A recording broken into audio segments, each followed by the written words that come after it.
Welcome to a Wiser Retirement podcast. Before we get started with the episode, I wanted to let you know about a new free ebook available on our website. This ebook goes over the top reasons most financial plans fail and covers what a quality financial plan should consist of. The link to download Top Reasons Most Financial Plans Fail is listed in the episode notes. Now on to today's episode.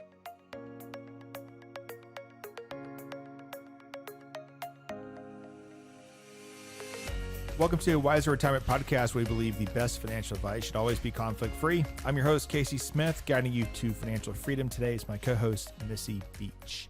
Hey, Missy. Hey, Casey. How are you doing today? Doing good. Today, we're going to talk about planting financial seeds for the next generation. And, you know, I think that a lot of us, maybe people even listening to this podcast, we kind of live in a bubble at times. And we don't realize what's really happening in the rest of the world. You're absolutely right. We take a lot of things for granted, and life just happens way too easily. Right. Even though, we think it's really rough at times. It's not. So I saw a stat recently, 63% of Americans are living paycheck to paycheck, including nearly half of the six-figure earners. Well, I can believe that. Yep. I can see that out there. And so, we think about, our theme this quarter is financial success is intentional. And what that means is that you don't just wake up one day wealthy. I mean, you can inherit money, but you can also easily squander it very quickly. You can have a great paying job, and maybe you're considered rich. I hate that word, by the way. Kids love that word. I know, dude, don't they? Yes. I think it's a YouTube. Somebody on YouTube's doing that. Use the word rich. My youngest son seems to be using the word rich. I just cringe. But you can be rich or you can be wealthy. Those are two separate things. We talked about in prior podcasts. But ultimately, if you want to set out and make a difference in yourself, but let's say you're doing well, you've saved well, you've got a nice retirement going. How do you make sure that this continues generation to generation? And I think that's what I want to talk about, planting seeds. How do we plant seeds with our kids now so that in the future, that next generation is likely to understand investing, understand money. Let's just say that. Mm-hmm. Understand money. And, I feel like that's gotten harder and harder as we move away from a cash society, because kids just see us whip out the old credit card wherever we are, and it's like magic, Yep. There's really no exchange of anything except this little plastic thing, and voila, you just walk out of a restaurant, of a store. Things magically show up on your doorstep these days. And True. Amazon. There's really no effort to acquire goods and services. So you're right. How do we explain to the future generation the value of money and what it takes to acquire money and acquire goods and services? It's, when our kids were real little, we're more focused on behavior than you are anything else. Right. Mm-hmm. And I remember every time we would go, eat dinner out, usually we were never members of a golf club until our middle two or our oldest was probably 9 or 10, which is when he really started taking up the game. But we would go to dinner and we'd look at all of them and say, okay, remember country club behavior. And it became like a thing in our house of having country club behavior. Mm-hmm. And my daughter, she's down in Ocala this week for some training. And I was down there with her the first 3 nights, and we went out for a nice dinner, and it was like this Grand Prix, which is these horses jump these huge poles, and it's the professionals, like a professional circuit. So we went, and they have a dining experience, and it's a nice dining experience. And she looked at me as we were walking in. She goes, "I know, Dad, country club behavior." She's 15 years old, right? So I was like, "Oh my gosh, we haven't said that since she was like 4 or 5 years old." But yeah, that's what you trying to train them. So when they leave, and for my oldest, I would always tell them, it's like, look, you represent God, you represent your family, and you represent wiser wealth management. Because I was like, I'm a business owner. I'm a small business owner, which means one little mistake, right? It comes back. It comes back at me. So we need to make sure that we're always on our best behavior. And so I feel like the same thing can be done with money. And I'll admit, you think that from my standpoint, it would be like, okay, this is investing. This is, hey, man, I probably am behind the ball on that a little bit, because I haven't, we had allowances, and oh my gosh, it's such a pain to keep up with. Did you do it? Did you not do it? Did you, and sometimes they get too much stuff, and we're like, look, we're not buying anything until it's a birthday or Christmas. Other than that, forget it. Yeah, you don't need it. You don't need it. But it's Dave Ramsey has this whole thing for little kids, these little charts, like they're like almost like the little mini whiteboards, and you can check off the chores, and you get your money, and you have your saving jar, your giving jar, and then you have your spending jar. Yes. And we tried that for a season, and it sort of worked, but then it's always a pain because I don't carry cash. No. So now we find ourselves driving to the bank to go and get cash. To then give to them, then you have to make change to split it up in the 10% jar and the 15% jar and then the spending jar.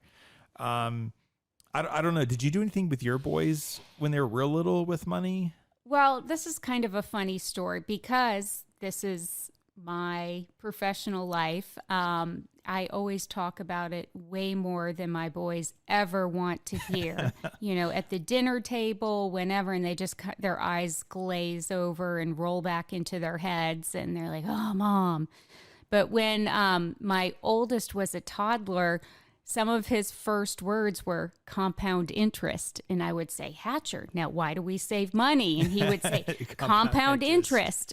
And at first it was just, parroting, the words, and he didn't understand what it was. And then eventually it grew into a lesson like, well, okay, here you're getting these birthday checks or Halloween, $10 in your card. And right. Well, we're going to put it in the bank. And it grew into, compound interest, what does that mean? Well, the bank is going to give you more money. If you give them your $25, years from now, they're going to give you more dollars back because you gave them the use of your money. And he was like, oh, all right, well, that's pretty cool. I don't need any more, baseballs or cars or whatever right now. So I'm cool to, give it to the bank for some years until I'm older and there's, a video game or something that I want to buy. So we kind of translated it into purchasing power down the road, and I could get something better and greater than something I don't really need right now. Yeah. So it was just kind of that simple phrase of compound interest that started at an early age. But yeah, we never really got into the allowance thing either. We tried it, and it's just more work than it's worth. For us, it was at least the cash-based allowance system. Exactly. Yeah. You're part of the family. You're going to do your chores. Right. So it was more about figuring out how to explain to our children that, Mom and Dad work, and these sports lessons, your golf clubs, your $300 baseball bats. Right. They cost a lot, and it's not just something that comes easily. So, that there's a value of everything. And if you want that, you need to show that you're going to work hard at this thing, and it's something that you are really invested in. And, if we're not going to just go by the $50 bat, you need to show commitment. Right. And so I think for my kids, it was hard at first to show them that it's not just something that, we do it because everybody else does it. Yeah. That's a big thing with kids. They're like, well, so-and-so just got this bat or so-and-so got it. And I'm like, okay, well, but your old bat is fine for now. Right. You know, it's not worn Right. out, you know, you just got it 5 months ago. Yeah, there's a new model, but you don't need that yet. Right. So, yeah, it's You know, just hard. If you talk to some of the kids that are some more wealthy clients or the wealthiest clients, and you talk to them for a little while, you get them talking about when they were little, they thought they were dirt poor. Oh, yeah. It's great. It's like a recurring theme, Mm-hmm. you know, and what's interesting, you know, my son had a comment recently about one of his friends who has everything. Like they have a farm, 2,000 acres or something, somewhere up north for hunting. They have a plane to get there. They live in the country club neighborhood. You know, we're 15 minutes away. Right. And he's like, well, they might be moving. And I said, oh, why? Where do you go from there? Yeah. And he said, oh, well, I guess they're not good savers because they may have to sell the house to get the money for the kids to go to college. Oh. And I was like, oh, wow. I mean, you think about all the things that they have, but that just tells you that they have no money in the bank. They're rich. Yeah, they're not wealthy. Rich. They're rich. Exactly. They've got the private plane and the farm and Right. doing all these great Small vacations. private plane, not a jet, but yes, Right, okay. but still, operating costs is still a thing, right? So yeah, it's helping kids see that wealth is hidden, right? I mean, some we've had clients come in overalls with snuff in their mouth, driving a beat up Hyundai who deposit $3 million into your brokerage account.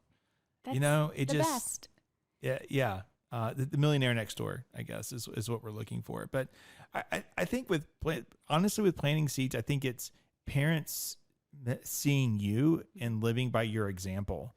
So if you have lots of credit card debt and you're living a life this way, and you're not saving, and they have no idea what's happening, then they're just going to mimic that eventually.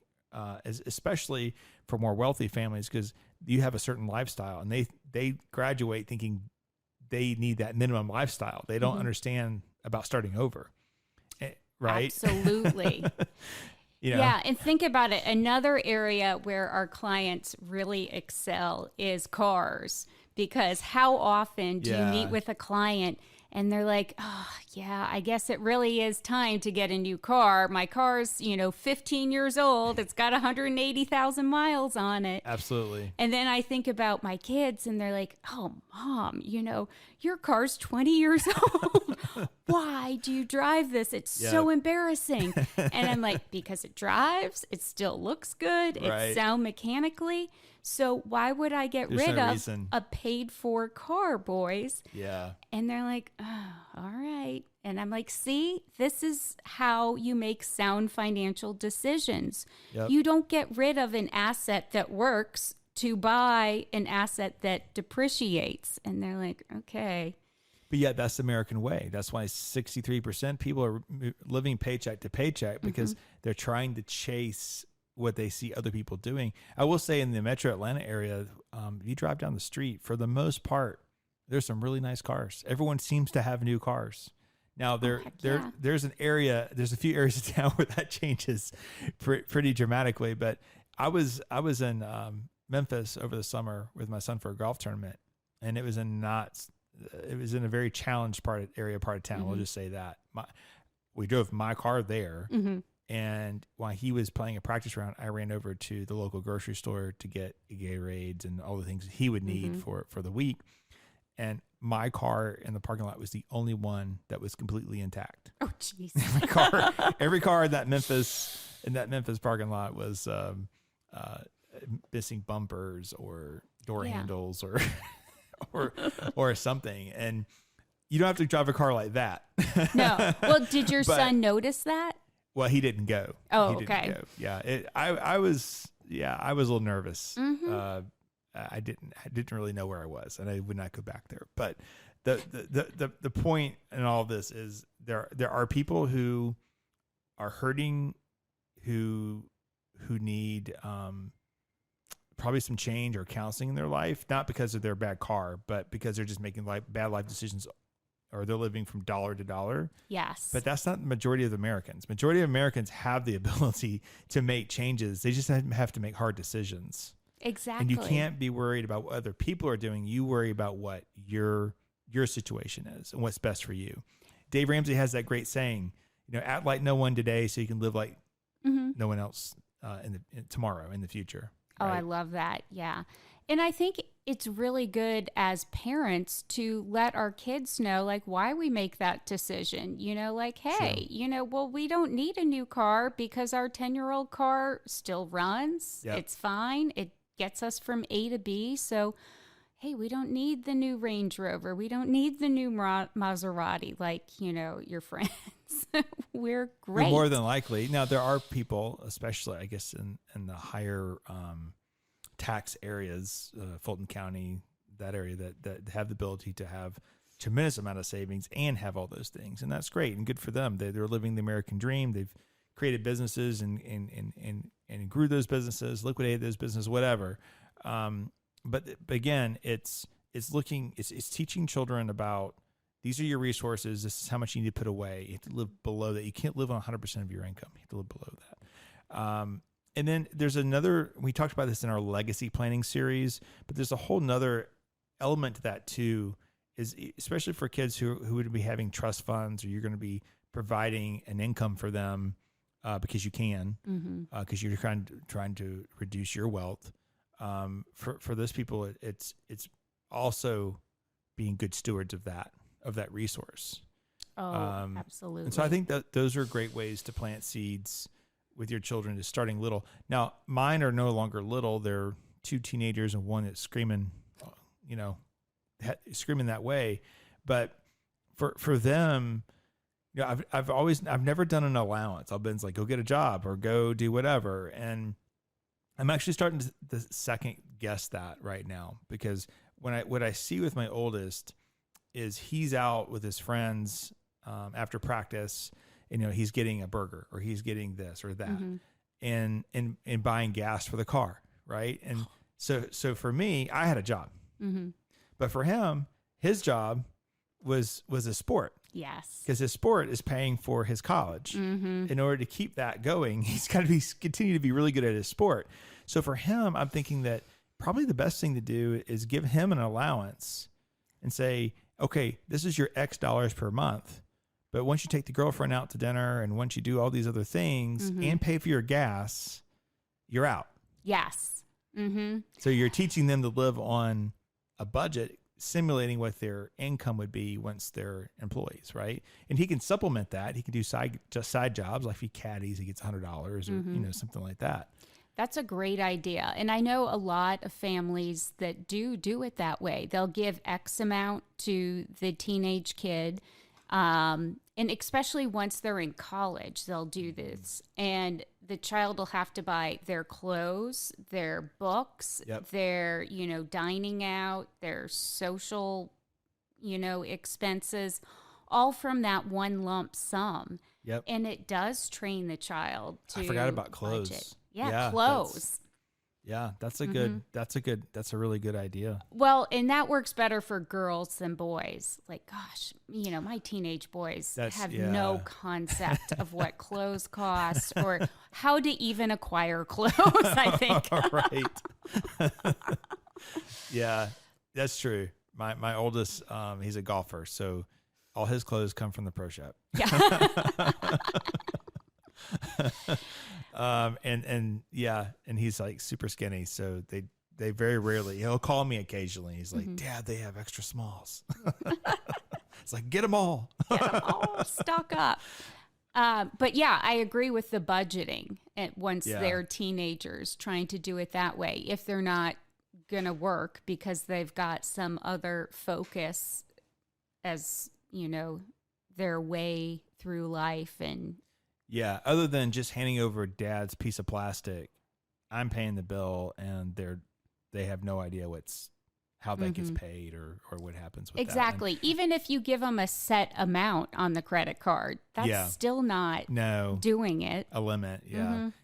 Another thing is there is a service called Greenlight, and we've done a couple of reviews on this. I probably should update the review. They've added so many things to the program, but for a few dollars a month, you can issue green light cards to all your kids.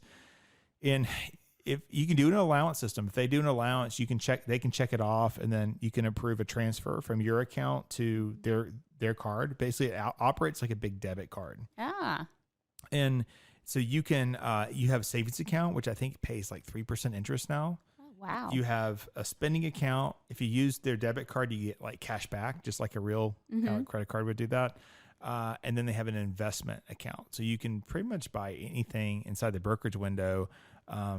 So our kids do have that system. They just don't have money regularly going in there. Okay. And it's not like a bank where you can log in, take a picture of the check.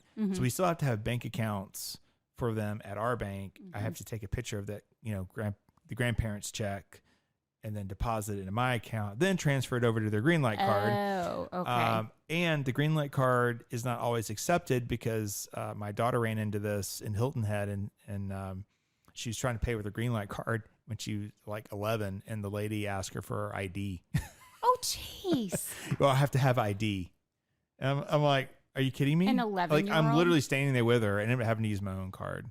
But now Greenlight you can get a custom Greenlight card for like $10, and you can put a picture of yourself on it, meaning not like a driver's license picture, but there's like a picture of her and her horse or something like that. Just to have a cool art on the front. So I noticed that some parents are just getting a picture of their kid on the front. So, well, this is me literally right here on the card. Yeah. That's my ID. So, but that's a great system because you can send an allowance to it, and then you can they can spend it as they wish until they're down to zero, and then it works off your phone. So most kids have phones, so they're looking at their iPhone to see the balances and all that. Oh, so that's neat.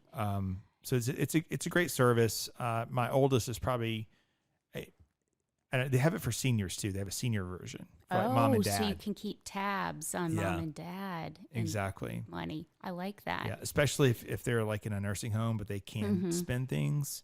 You can put money on the card, and then you can see the transactions because that's where a lot of fraud happens in that environment. But going back to the kids, Ethan, I think my oldest is a little embarrassed to pull out his Greenlight card at times. I think his buddies make fun of him. He's a very strong personality, so I don't know that it really affects him that much. And if it's money, it's money, right? It works. But he has it on there. In fact, he's actually a pretty good saver. He always makes sure he spends my money first before he spends his own. But loading the card was difficult for him because what we had in his bank, we needed to but you could only do like $500 transactions at a time. Oh, okay. So I think it took 4 months. Okay, because it's build up. Yeah, because it's like every 3 days, and then I'd forget. Yeah, and then of course. Then I'd do another one, then I'd forget for another week or two, and so that was kind of a pain. But there are some, but for little kids, I think that's a great start. That is a great start. Now I use the Capital One platform with my teens because they have a teen checking. And so I can link that and see it on my login, and then I can automate it where I could send them, an allowance every month if I wanted to. Got it. And then I can see all of their transactions on their debit cards, right? And transfer money back and forth. And, I can be like, hey, what was that $90 purchase? Right. Or question it like Big Brother. Yeah, exactly. So that's nice. And they can also do mobile deposits with their birthday checks from relatives and things like that. Yeah. So I feel like that's good. That's taught them that skill. So when, they're adults, that they'll know about mobile deposits and what to do with these. Oh my God, a paper check. What is this thing? Yeah, exactly. Exactly. So I think I've talked about this on the podcast in the past, but Caitlin finally has completed the Dave Ramsey teen course. I made her do that for a saddle that she wanted. And I will say it was very long. It's a whole semester's worth of material. One section had, she said, over 100 5 to 10 minute videos. Wow. So, and of course, I asked her if she liked it, and she was like, She's like, no, it's boring. He said the same thing of he says, don't get a car loan and don't get in debt. That's all he said the entire time. And I said, well, Caitlin, you know more than 80% of Americans. Well, those were great takeaways. Yeah, I mean. But she's like, just kept repeating it over and over again. But she learned other skills too. And Pony Club, which is, it's kind of like Boy Scouts or Girl Scouts, but just horse related. And so it's not so much about riding horses. It's just learning and caring for, right? And it was funny at Christmas time that the director was like, okay, we're going to play this game. And then you have to write a check out. So she has these blank checks. Mm-hmm. You have to write a check out for what you pay in board. Because they're trying to teach the kids of like, hey, this is an expensive sport and you should understand what the costs are. Mm-hmm. And Caitlin and one other girl were the only ones that could write out a check. Wow. Isn't that crazy? That is crazy. Everyone else there, the other maybe 10 or so had no clue how to write a check. I remember I learned that in third grade. And they're all teenagers. Math. Yeah. Third grade math is when I learned how to write a check. And I don't think they teach that in school anymore.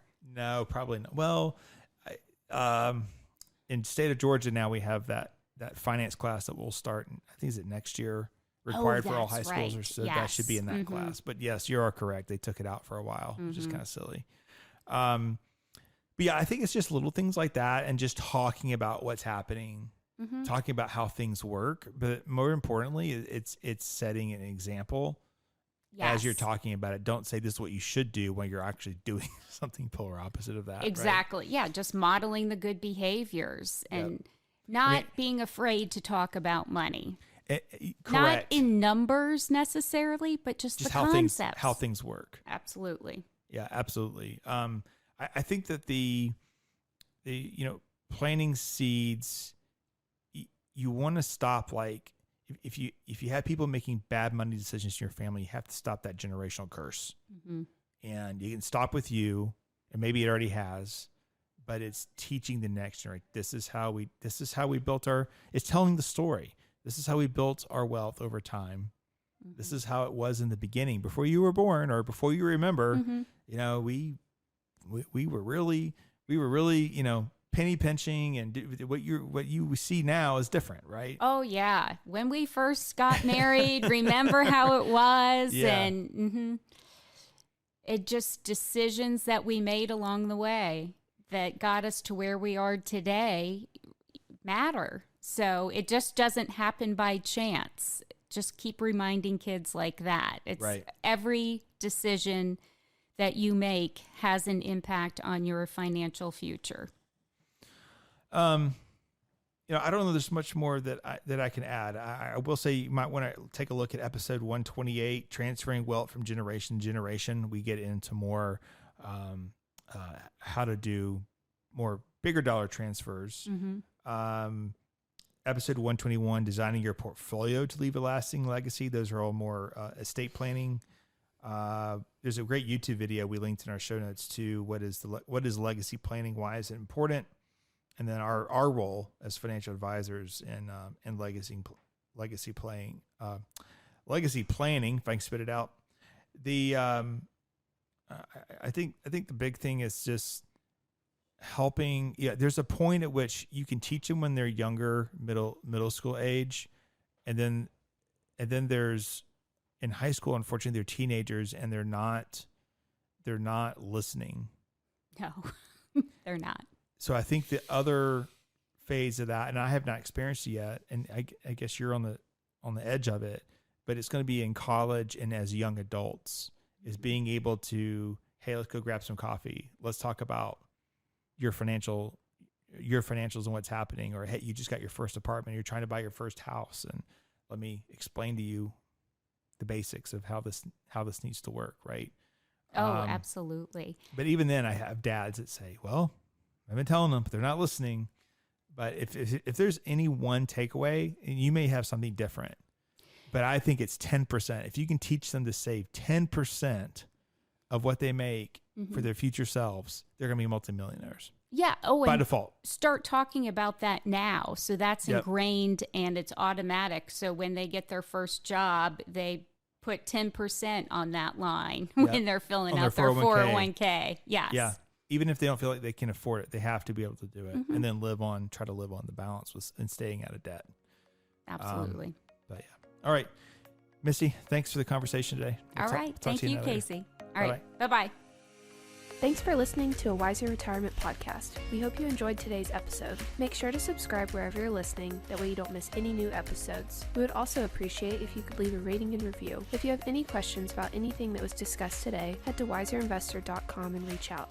We would love to hear from you. This episode was produced and edited by Lilton Moore. This podcast is strictly for informational purposes only and is not to be considered as investment advice or a solicitation to buy or sell any financial products, securities, digital assets, or any other investment vehicles, or a basis to make any financial decisions. Wiser Wealth Management Incorporated is a registered investment advisor with the SEC. The host and/or guest may personally own securities, digital assets, or other investment vehicles mentioned on this podcast. Neither the host nor guest of the show are compensated for their participation, and no referral fees are paid to or received by any host or guest for clients, listeners, or similar interests. Investments involve risk, and unless otherwise stated, are not guaranteed. Be sure to first consult with a qualified financial advisor, tax professional, insurance professional, and/or legal professional before implementing any strategy discussed herein. Past performance is not indicative of future performance.